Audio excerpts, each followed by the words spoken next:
Start recording. Okay, cool.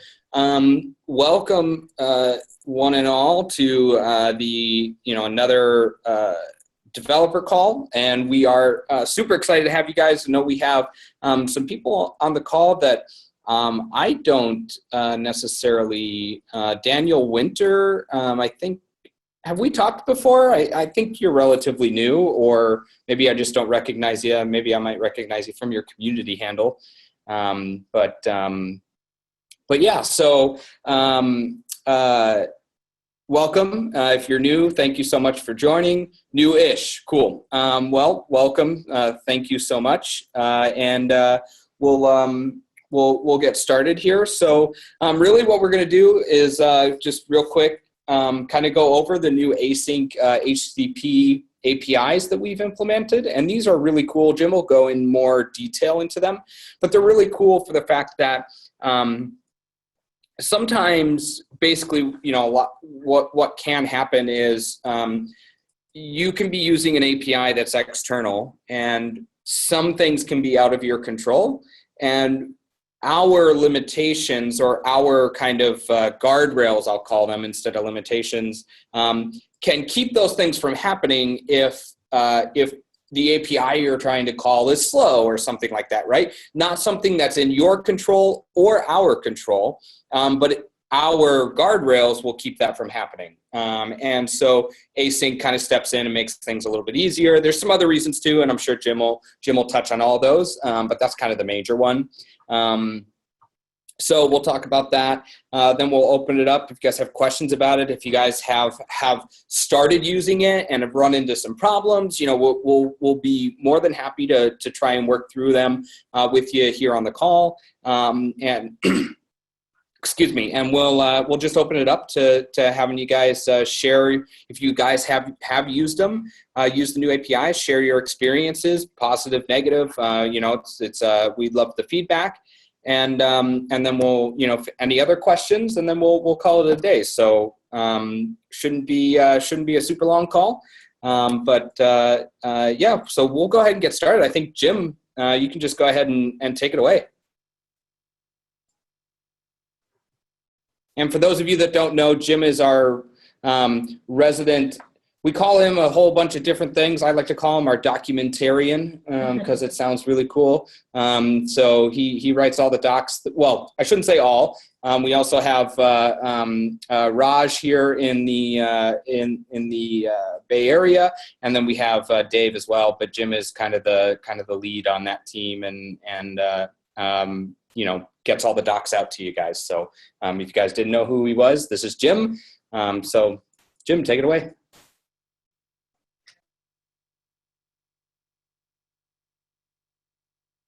I think you're muted, Jim.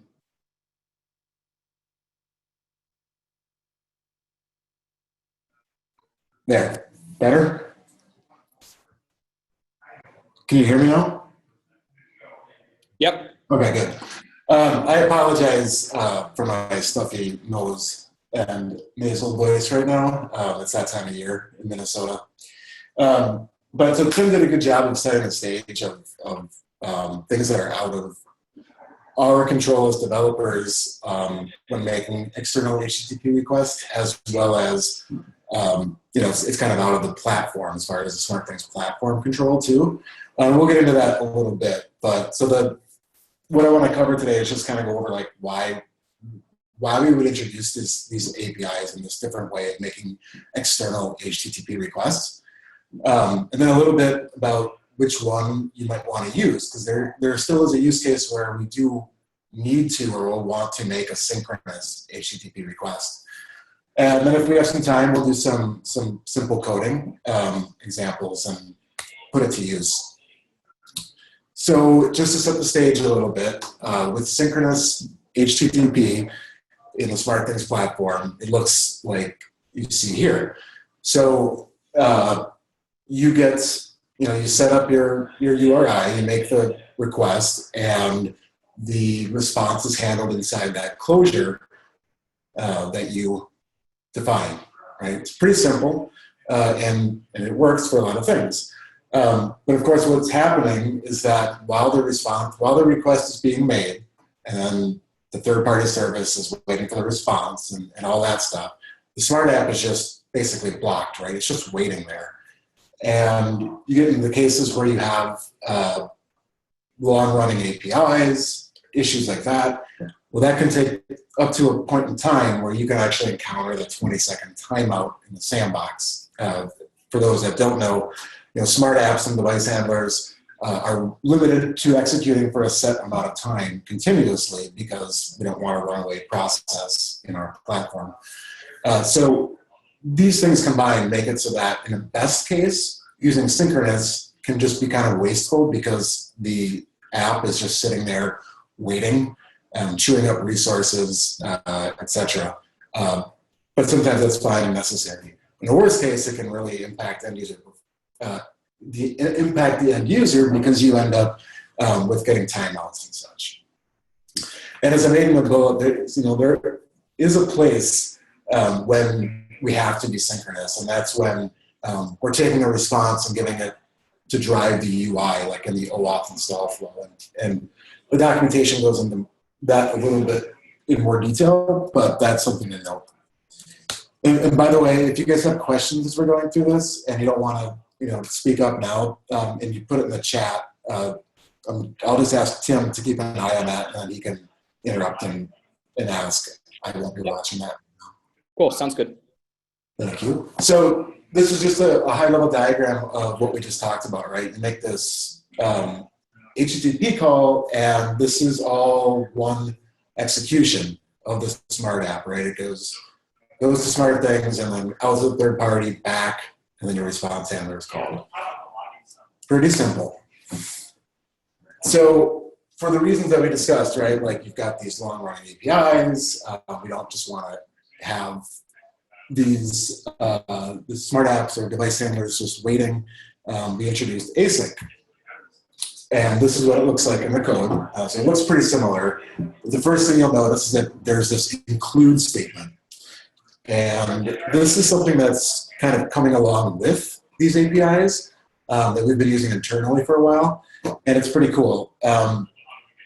So you guys know, with smart apps and device handlers, all the APIs have been traditionally namespaced right into that smart app, right? That's why you can do things like call HTTP GET as if it were a method that were defined in that smart app, when of course it's actually provided by the platform, right?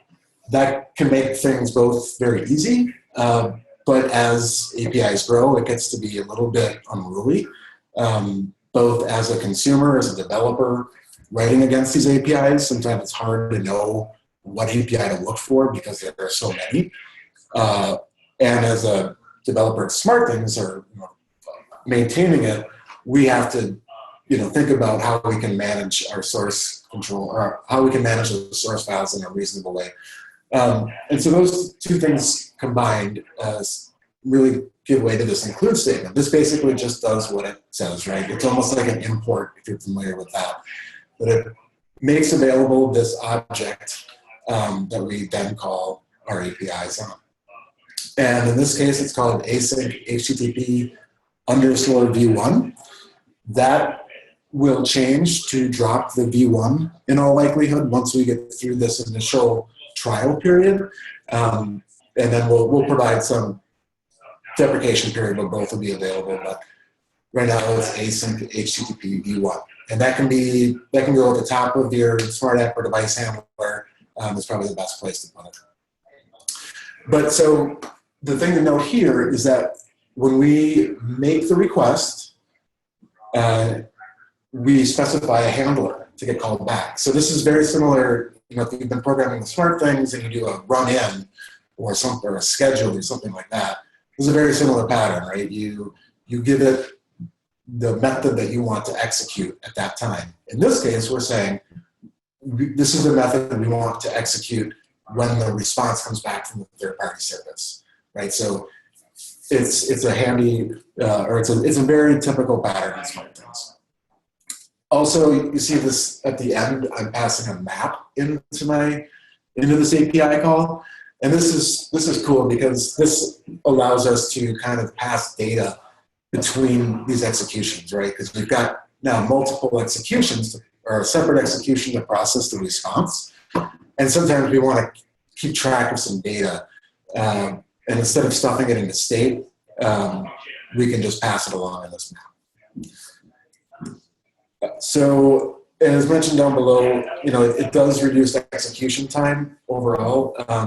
We've been working to get some, we've been doing some monitoring internally of the usage of it, and I don't have any firm stats right now, but we've seen a pretty dramatic reduction in total execution time when we compare apps that have been refactored to use asynchronous instead of synchronous. So that's a positive for everybody. And the challenge with doing this can be that you do need to think asynchronously. It can be a little bit more difficult to reason about depending upon the situation, because you do have now a separate execution handling the response. It's not in line. And we'll look at some of those examples too. So yeah, this is the flow that we just saw for that code. And the important thing to note here in the Smart App swim lane is that execution 1 plus n, right? That's when the response gets handled. And it's not execution 1 plus 1 or execution 2, right? It's basically just like another scheduled execution. So it's of course possible that there's another execution in between when you make the request and when that response method gets called, if there was some other schedule or event trigger or something like that. Some housekeeping details. So the async APIs have support for all these standard HTTP methods, which is nice. I think the synchronous versions might still be a little bit lacking there. I can't recall if it has patch support, for example. But so everything that you would expect from a standard, HTTP API is there. And then here's some heuristics for choosing between the two. I think in general, prefer async. For all the reasons we talked about earlier, including the time savings, performance, etc. That's all great and really important to us and to the end user. But honestly, it's a better API. It's dealing with the working with async HTTP as a developer myself. Researching this is super pleasant. Like it's just a nice API. The synchronous APIs are not necessarily as friendly in my opinion. So I would just say do async unless you have to be synchronous. And here are some examples when synchronous is required. The response drives a UI, which is typical in that cloud-to-cloud OAuth flow where you're redirected to a third-party service. And you need to enter in some credentials, and then you get the token, and that's forwarded on. That kind of stuff will need to be synchronous. And that's okay because that's kind of a one-time cost. In other cases, if you've got a certain execution sequence that you need to absolutely guarantees happen in a certain order, that might need to be synchronous too. And that will vary, by use case. And so it's just something that needs to be reasoned about as you look at it, each case. Yep. Hey, real quick, Jim, we do have a couple questions. I think the answer to this is no, so please back me up on this, but is there any accessible index of requests to match up to responses? Or do we have to do this ourselves? I think the answer to the first part is no, and I think the answer to the second part is yes. If you wanted to match up the request to the response, I don't think we're doing that natively, right? I'm not sure I understand. What do you mean by match up the request to the response? I think what he's asking for is like, let's say you make request 1. Oh. And it goes out, right? And then you make request 2, and request 2 comes back before request 1. Right, which totally could happen. So right. if you're making, you could always have separate response handlers if you need things to be different. That would probably be the simplest. But if you've got one API that you hit and it could be called for in that situation different times, and you need to know which time, you could pass something in that data map It would depend on the use case. Like I haven't seen like an example where we run into that yet, but if somebody does run into that, that would be one of those things that would be really good for us to get feedback on, to understand the use case, and then so that we can think about it and see if there's something that we can do from an API perspective or something that we can think about from a design perspective of that particular use case. Good question. It was there. Yeah, I think we scratched on answering his question. I think I'm responding back to your kind of rebuttal there, Daniel. I think what you're trying to say, what that last is, where you're saying, but the responding API must pass the data back. I think you're talking about where Jim was talking about the key. And using some sort of key value pair to send back in data to the response handler. If that's the case, that's data that you can put in there that the API that you're making the request to will never see. Right. Yep. This map at the end here, key value, all that does is get passed in as the data. As the data to the response handler. So if you wanted to like track like, oh, this is index one or whatever, this is when I'm making this request or whatever, then you just pass that in as that map. That doesn't go to that third party API. That just gets serialized back so we can pass it to you in the response handler. So that might be exactly the case where this is handy because you can manage it yourself, but it's pretty straight, might be straightforward because you have this data map so that you can tell what's happening. Does that make more sense? Can you see the value in that data map to pass around now?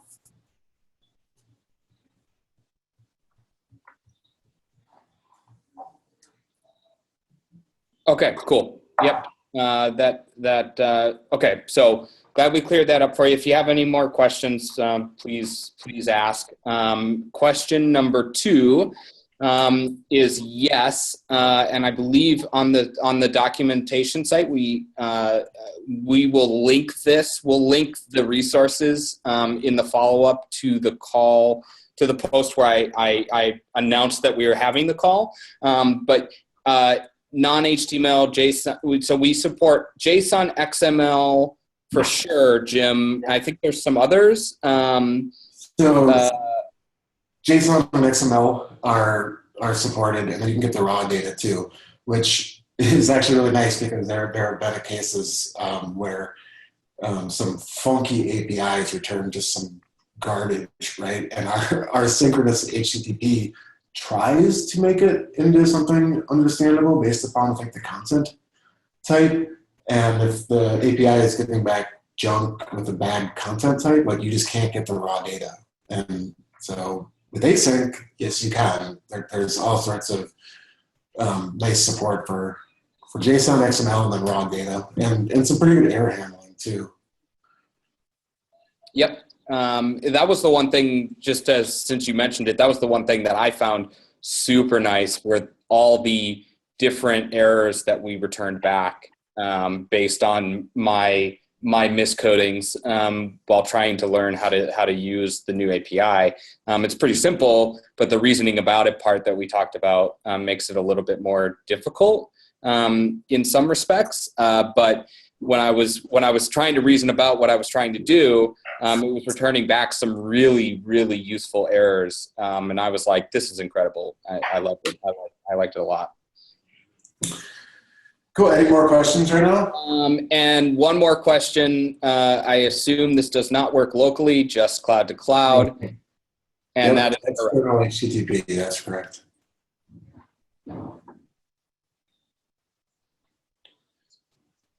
So, okay. HTTP does not return raw. This is a big difference. Oh, yeah. So HTTP GET does not return raw, but you can with the async. And it's kind of why we're recommending using async across the board, unless you have a really good reason to use synchronous. Right. And I mean, it would be really great, if both APIs basically have this exact same everything, right? It just like was pretty like all the ways of working with it were the same. The return objects were the same. It's just one was async, one wasn't. But that's not where we're at. So we've got the async, which is really nice, I think, and we've got some legacy stuff in the synchronous. Yep. And okay, so Daniel, why don't we do this? Why don't we let Jim kind of finish out the slide deck? I know you have a lot of questions, and I want to answer them, but let's get through the slide deck here, and then we'll come back to your questions at the end, so we can just have like a Q&A session. Yeah, sounds good. And then please go out to the docs. They are right in the Smart App Guide, making it asynchronous external HTTP requests. It is quite well documented, actually. So some of your questions may actually already be answered, but we will certainly have time, leave time to do that. Yeah. All right, let me flip back into. Okay, so refactoring to async. So one of the things that we want to do, we've done this internally, and there's good opportunity for third-party developers, some have already done this, to refactor existing usages from synchronous to asynchronous. And sometimes it's straightforward, sometimes it's not. So the first thing that we recommend is really finding those high-value opportunities. If you've got something that makes an HTTP request like once and that's it, and it works and it never times out and you don't mind it, that's fine, right? Like, don't focus on that one. The things that really can drive value are those recurring scheduled requests. So if you've got, for example, a cloud-to-cloud integration, you've got a service manager smart app that's pulling a third-party API every 5 minutes, that can be a huge value to make it asynchronous, right? Where the execution time is going to go way down, you're going to see less timeouts. That's a big win. So focus there. And then just, a note that it's not always a drop-in replacement, right? And we'll go through an example, if you guys want, where we can kind of see how that can manifest itself, right? Because of the way that it's executed differently. This is the last slide deck I have, actually, so this is just kind of a dump of some of the resources. We'll get these links or this slide deck shared out. But we've got docs. There's a thread on the community forum for feedback. This is going to be really good for us to take into account. So if you've got feedback from using it, good or bad, or from the docs, please let us know. And then there's a bunch of examples in my GitHub as well. And those are linked to from the documentation. One final note that's not on the slide, you'll see that there is a note about this being a beta feature, and it is. So what we've done this time is released an API, not full, that we wanted to get out and get some eyes on. And we did that in a beta that wasn't like closed, right? So this API is available for everybody. We plan to kind of do some data analysis around the 30-day mark to see how it's going. And part of that will be to collect feedback and look at that. So far, we've got no feedback. So that could be really good. Or maybe people aren't saying anything, or we're not using it enough. Whatever the case is, if you have feedback, leave it, because then we can take that into account before we kind of open it up officially. So the last step, I was going to do some coding. I guess I'll ask you guys, would you guys like to see some code, or do we just want to talk, go over some of the questions that we have?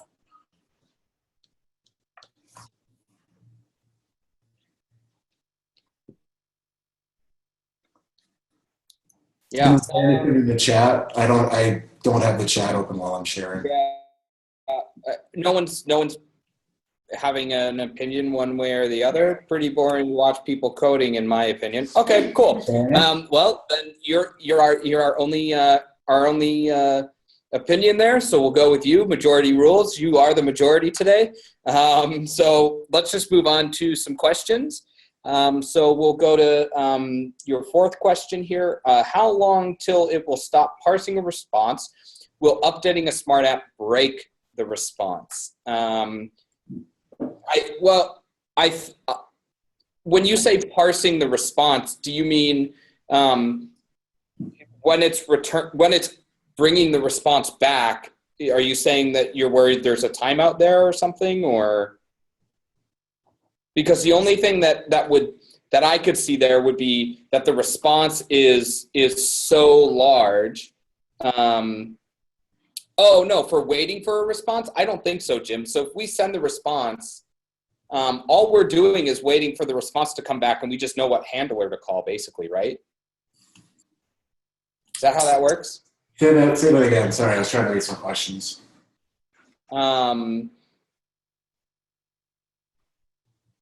Yeah, so if 5 minutes go by between the response, I don't think we're not going to care about that, are we? Well, there is a timeout for the third-party API. I don't know offhand what it is. It is in the docs. I can look for it. But so if the request is made, we won't wait, forever from the third party to get the response. We will time out, or we will call the handler method with an error. If your handler method's not getting called at all, that's a big problem. Like that would be like a bug on our side. I've never seen that happen or heard that happening. So if that does happen, that's a bug. Okay.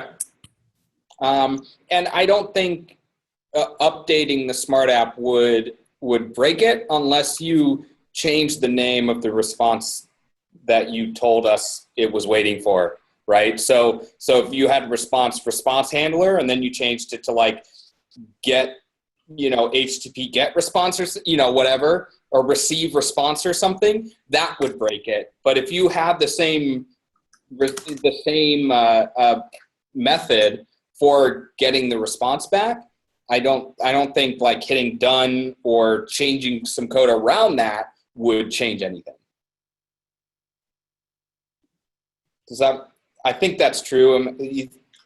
I'm pretty positive that that's true, just from the way it works. Yeah, maybe that's the question to Jim. Is when you refactor it, just insert, in addition to changing the async HTTP get, if he retains the event handler name or method name unchanged, does that impact anything? No, right, yeah, it shouldn't. It shouldn't, yeah. If the response handler method name remains the same, you can change anything else, and if you already made a request and it comes back, it's going to know where to go to get that response. Exactly. So yeah, just from reasoning about if it doesn't work that way, please let us know. But I think it should. Are you going to test it out right now, Jim? No. I can. What do you want me to test exactly? No.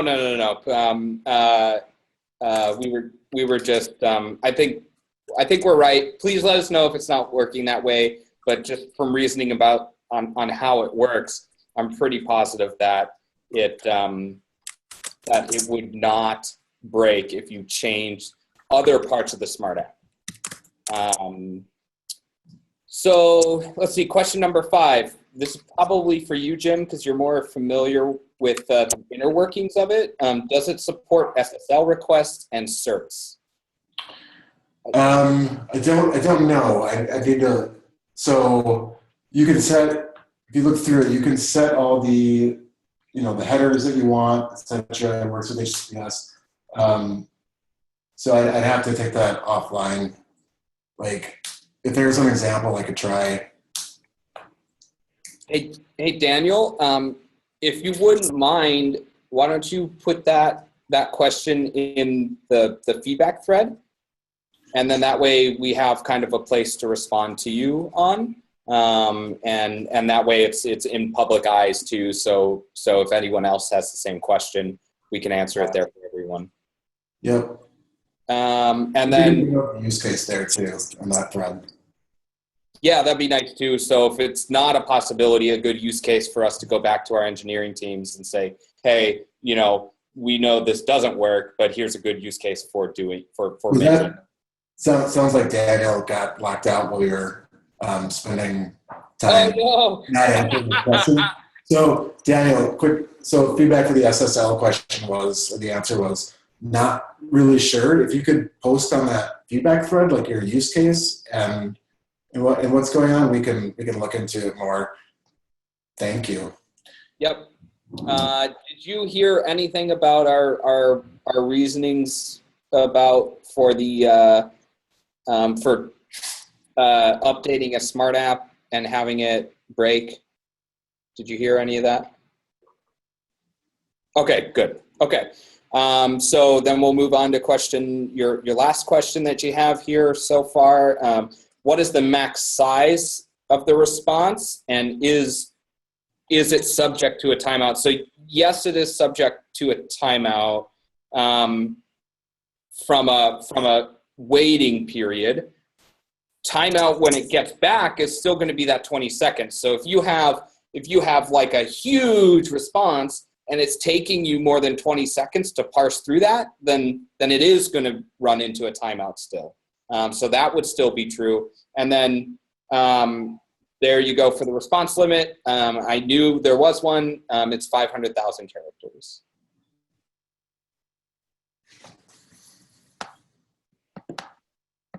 So I definitely do, and I think Jim touched on it really quickly. Definitely go through and read the docs, because these docs, they're really expansive, I think, on everything that you do need to know.